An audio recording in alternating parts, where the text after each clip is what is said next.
those are in our food supplies, and some of them are illegal in other countries. It's not good, and it seems like the way he was describing it is like the FDA is just completely overwhelmed, and they you know, and then there's companies are just pushing this stuff through, and it's kind of like the way we described it yesterday. It's like a hoarder's house. Like, how do you clean this up? Like, you get into a hoarder's house, you're like, oh God. Yeah. Where do we fucking start? That's what our food system's like. Our food system's like a hoarder's house.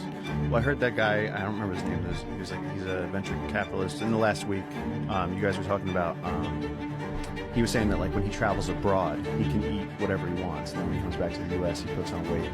Yes. And that was Chimon.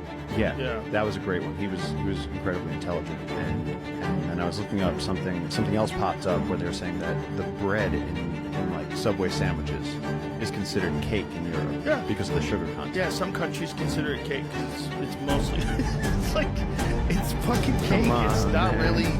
It's bullshit. We have bullshit food, and you know I don't eat most of that stuff. But if you do, you're going to be really unhealthy. And most people aren't educated. You know, it took me a long time to understand this stuff. And mostly, I mean, I tried to eat healthy before that, but mostly through the podcast and talking to people, getting an understanding of how bad this stuff really is for you, and then experimenting with diet and watching how much better my body felt.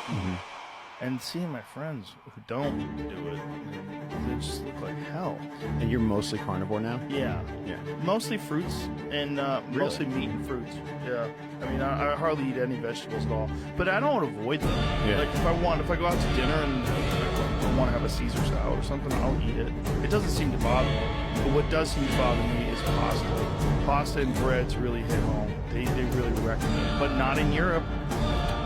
Went to Italy last summer, had pasta, had pizza, no problem at all.